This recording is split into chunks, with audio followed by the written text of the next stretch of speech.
क्या लिख लो और इसको पहले टोपोलॉजी बना लो। टोपोलॉजी इस तरह की रहेगी, घर पे एक बार रन कर लेना टोपोलॉजी को ऐसा।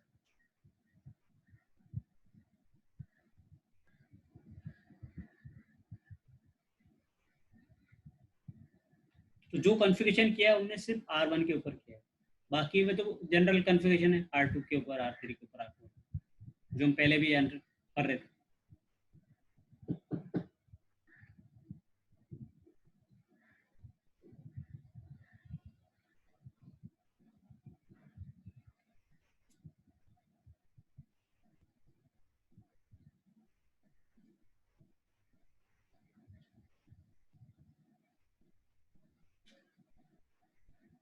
तो एक टोपोलॉजी बना लो, इस तरह का चार्ट बना के इसमें आईपी वाईपी डाल लो। फिर अब आपको मैं थ्योरेटिकल आईपीएसएल का कॉन्फ़िगरेशन वो दिखा देता हूँ, वो आप बता लो।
टोपोलॉजी बना ले सबने? हाँ सर। इसने नहीं देख लो, जो नहीं बनाया तो मेरे को बोल दो, मैं आगे फिर आगे बताता हूँ।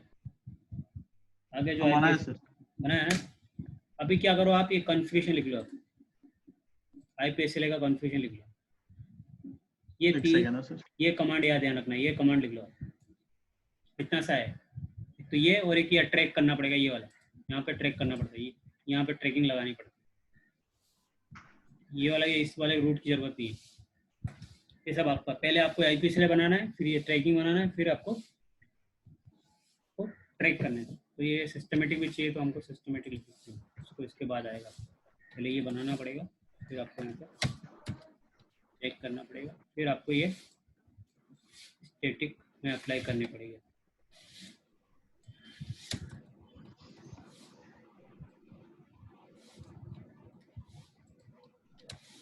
इंपॉर्टेंट चीज़ें क्योंकि आपको इंटरव्यू में पूछ सकते हैं।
डालिए आप लोग पहले आईपीएसएल बनाना है, फिर उसका जो भी आपको सर्वर को जो भी आपको आईपी पिंग करना है वो करना है। फ्रीक्वेंसी ये सेकंड्स में होती है, जितने सेकंड आपको देना है वो सेकंड में देना है।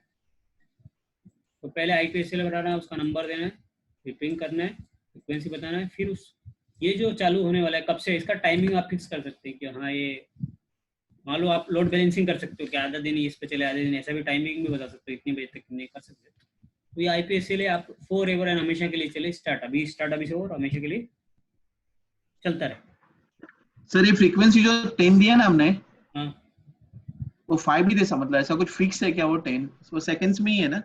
हाँ, you can change any time, उसको कुछ फर्क नहीं है। देखो अभी बताता हूँ, फ्रीक्वेंसी आपको कुछ फिक्स नहीं है, जितना चाहिए उतना दे सकते हो।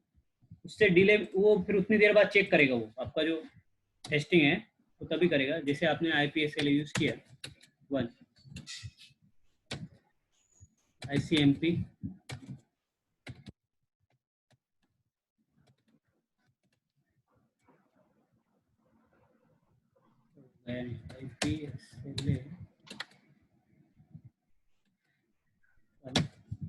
पहले से बना हुआ ना, चलो दूसरा बना लेते 10 ICMP इको। अभी आए इको आएगा तो आपने जैसे मान लो कोई आपने 5 कोई नया दे देते हैं, क्योंकि पहले से बना हुआ है ना। अभी आप फ्रीक्वेंसी का नंबर आता है, देखो यार फ्रीक्वेंसी आप 1 से लेके कितना दे सकते हो? ओके, इतना दे सकते हो, 6,04,800 तक दे सकते हो। लेकिन जितना ज्यादा हायर नंबर रहेगा उतना वो डिले करेगा ना, लेकिन हाँ डिले ज्यादा नहीं रखते ना, 5-10 ही रखते हैं, नहीं तो टेस्टिंग इधर डिफॉल्ट 60 दिया है इन्होंने डिफॉल्ट करके। नहीं यहाँ सेट करोगे तो 60 सेकंड लेगा। 1 मिनट बाद मान लो डाउन भी हो गया आपका नेटवर्क, वो रिचेबिलिटी चली गई तो 1 मिनट के बाद स्विच ओवर होगा। ओके, मतलब बाय डिफॉल्ट हो जाएगा, अगर हमने सेट नहीं किया तो भी हो जाएगा। हाँ ये नहीं फ्रीक्वेंसी सेट नहीं किया तब भी हो जाएगा, बट वो 60 सेकंड में होगा। 1 मिनट लगेगा। 1 मिनट लेगा, इसमें आपको 10 सेकंड में हो जाएगा। तो 10 तो कम ही रखनी पड़ती है वो फ्रीक्वेंसी, ज़्यादा नहीं रख सकते आप। यदि आपने ज़्यादा सेट किया तो 1 मिनट तक आपको मान लो पूरा नेटवर्क बंद रहेगा ना। 5-10 सेकंड में तो पता भी नहीं चलेगा आपको, ऑटो फटक से हो।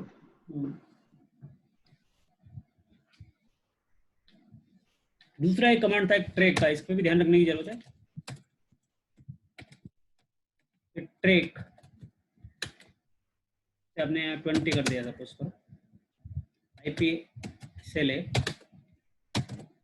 या उसका नंबर जो SL हम यूज करेंगे, जैसे हमने मान लो 10 यूज किया तो 10, फिर यहाँ पे आपको रीचेबिलिटी देख लो, ये ध्यान रखना आपको रीचेबिलिटी।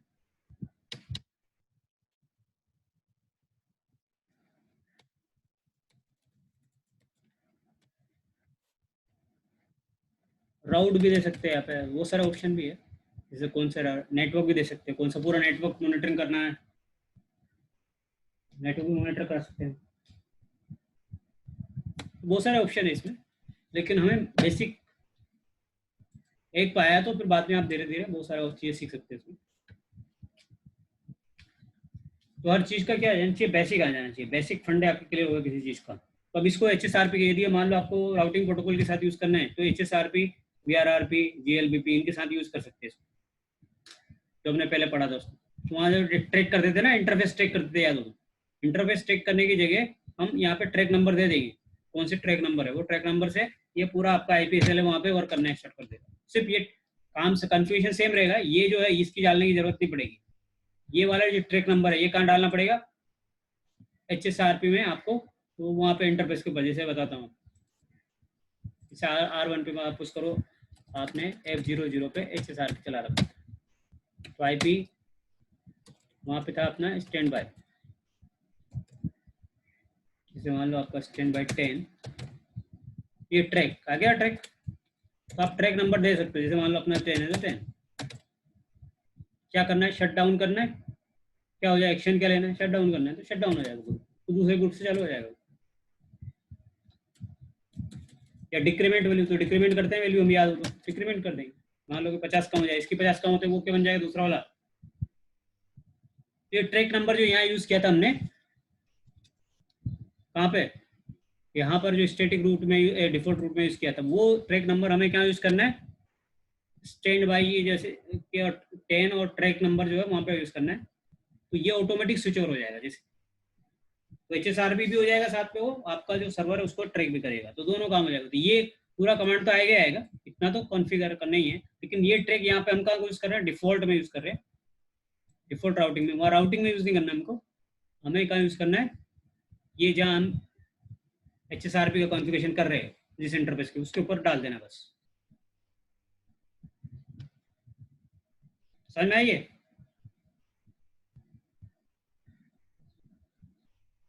हाँ रामदास जी, आपको समझ में आ गया है? Okay sir. ये समझ में आया ट्रैक का, ये HSRP में कैसे यूज करेंगे ये वाली सेम। समझ गए सर।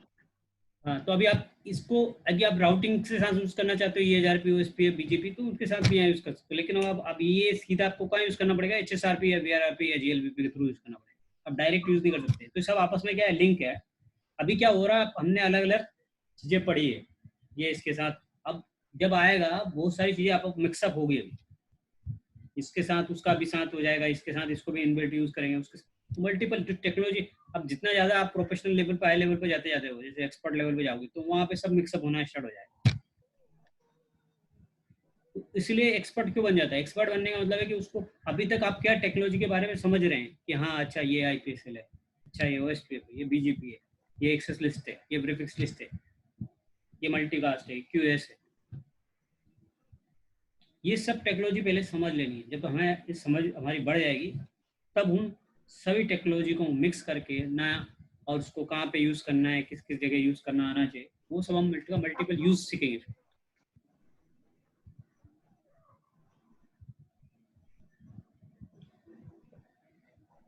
अभी किसी को और डाउट है इसमें, पूछना है? दीपा आपको है कुछ? No sir.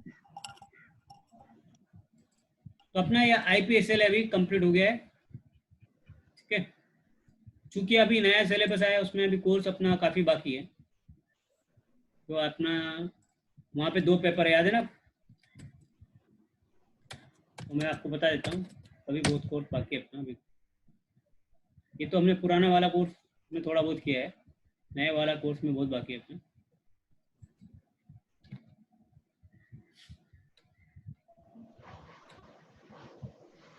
देखो अपने ये 2 पेपर इसमें है, एनकोर 350401 और दूसरा है NRC 300।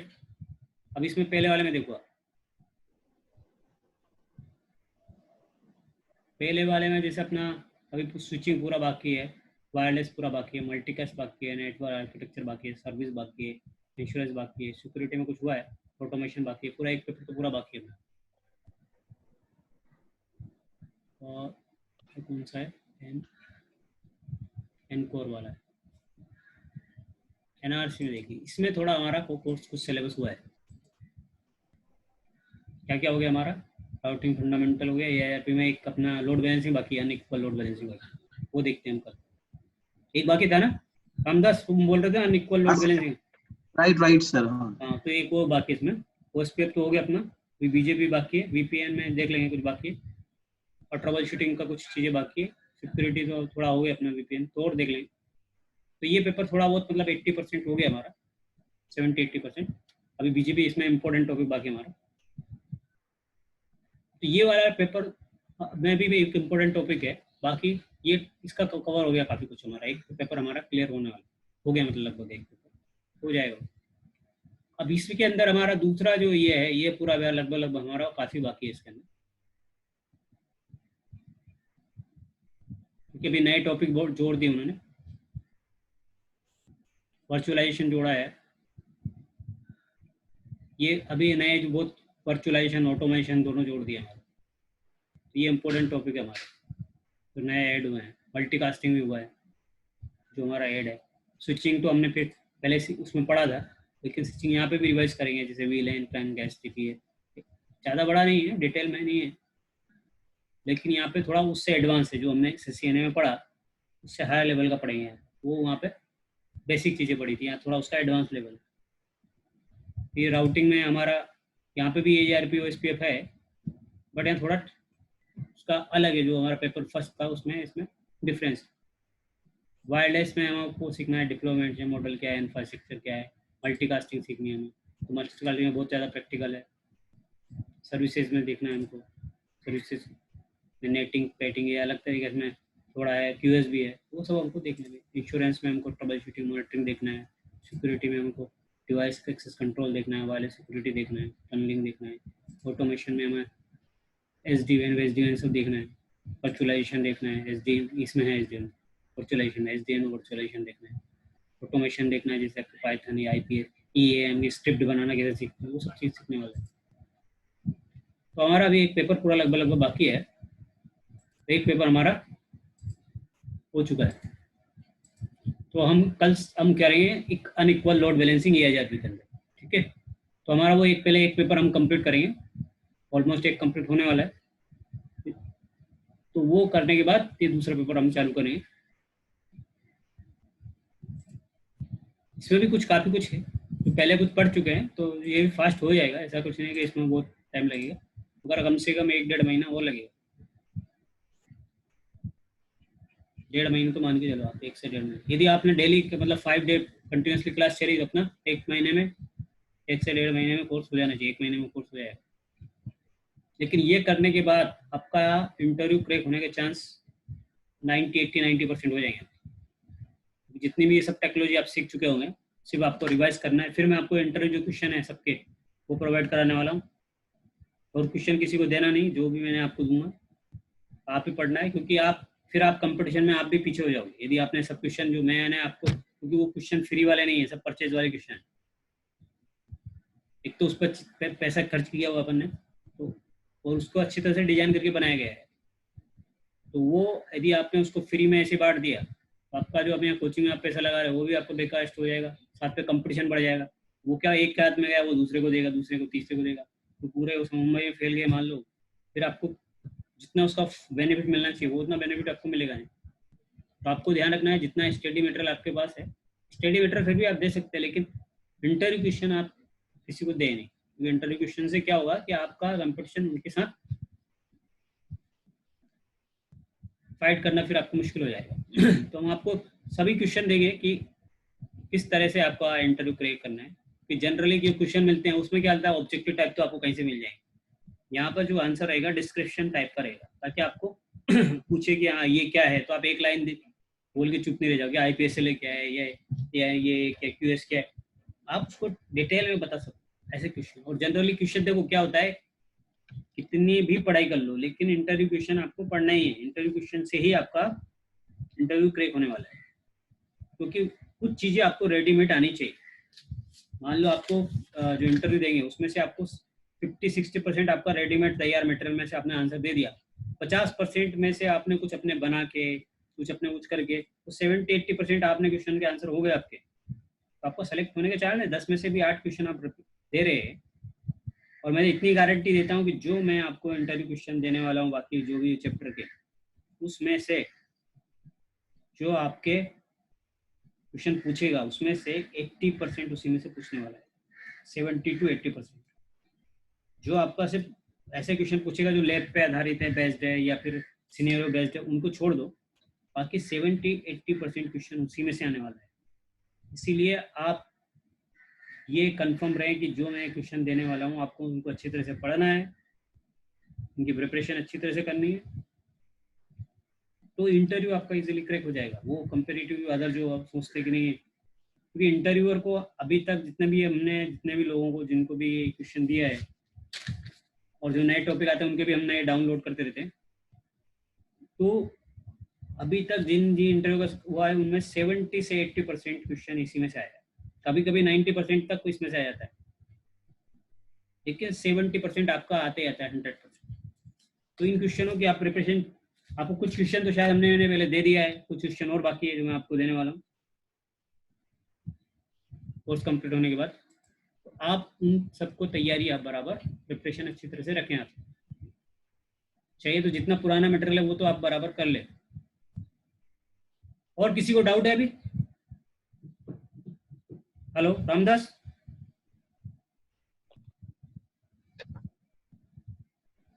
कल फिर EIRP करते हैं हम। EIRP unequal load balancing, equal load balancing तो पहले से कर ही लिया था हमने, इक्वल में तो क्या, इक्वल भी कर लेंगे, चलो अनइक्वल इक्वल दोनों करके कल हम इक्वल EIRP की लोड बैलेंसिंग करने वाले हैं। तो EIRP हमारा पूरी तरह से कंप्लीट हो जाएगा। OSPF में भी शायद हमारा सबका टॉपिक कंप्लीट हो चुका है, OSPF हमारा पूरी तरह से कंप्लीट है। हमारा BGP अभी पूरा टॉपिक बाकी है, जो हमारा लंबा टाइम लेने वाला है, पता नहीं उसमें कितना क्लास लगने वाला है, लेकिन मिनिमम 10 तो लगने वाला है, इससे ज़्यादा ही लगेगा, कम नहीं लगने। सो BGP मल्टीपल हमारा बहुत बड़ा टॉपिक है, मल्टीकास्टिंग बहुत बड़ा टॉपिक है, और एक QoS बड़ा टॉपिक, और भी टॉपिक है सिक्योरिटी के, ऑटोमेशन के, ये वर्चुअलाइजेशन के, वायरलेस के, और भी टॉपिक हमारे बड़े हैं, बट ये सबसे मेजर टॉपिक है जो हमारे इंटरव्यू में बहुत ज़्यादा पूछे जाते हैं। BGP, QoS, मल्टीकास्टिंग, ये आप तीन तो आपको कंफर्म अच्छी तरह से आने ही चाहिए यदि इंटरव्यू क्रैक करना है। और साथ में स्विचिंग भी आना चाहिए, तो स्विचिंग भी हाई लेवल की स्विचिंग, अभी NA लेवल की तो आपको आ गई, हाई लेवल की स्विचिंग हमको भी करनी है। ठीक है, आज क्लास खत्म करते हैं फिर हम। किसी को एनी डाउट हो तो पूछ सकता है।